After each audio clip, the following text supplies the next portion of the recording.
Beaucoup d'entrées et sorties ici au Pôle emploi des Deux Lions de Tours. Bien trop nombreuses.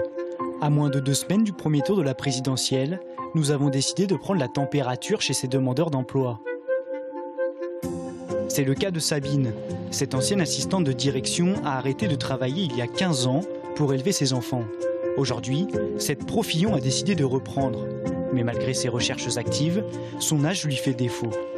Je soutiens François Fillon depuis le départ et je pense que c'est celui qui aujourd'hui est le plus propice à un changement. Pour relancer l'économie, il faut qu'il y ait des vraies entreprises et les entreprises aujourd'hui, qu'est-ce qu'elles font? Elles se délocalisent, elles partent à l'étranger, donc il faut se poser les bonnes questions. Est-ce qu'on veut aujourd'hui que notre pays soit un pays économiquement fort et pas aller à l'étranger? Donc non, il faut arriver à relancer tout ça et non, je suis d'accord avec lui.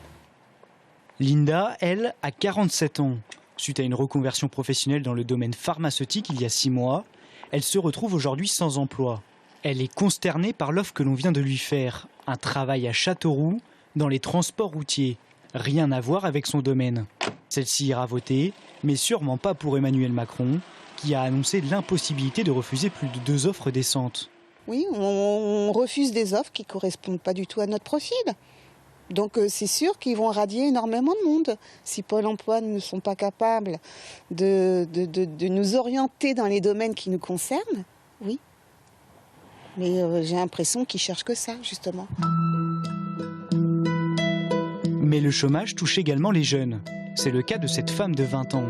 Arrivée en métropole il y a 2 ans, elle a eu la chance de suivre une formation sans pour autant trouver un travail derrière. Ça fait maintenant 2 ans qu'elle démarche tant qu'elle peut. Elle n'ira pas voter car elle ne détient pas la carte électorale. Cette maman de 2 enfants se sent démunie avec comme aide principale 700 € de RSA.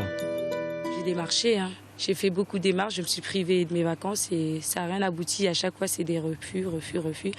Et à un moment, on désespère, donc on reste à la maison. C'est comme si on nous rejette, donc à un moment...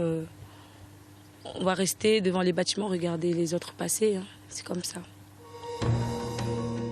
Comme le disent les demandeurs d'emploi, il faut avoir les nerfs solides pour trouver du travail aujourd'hui. En janvier 2017, c'est 3,47 millions de personnes sans aucune activité en métropole. L'emploi reste un souci majeur en France.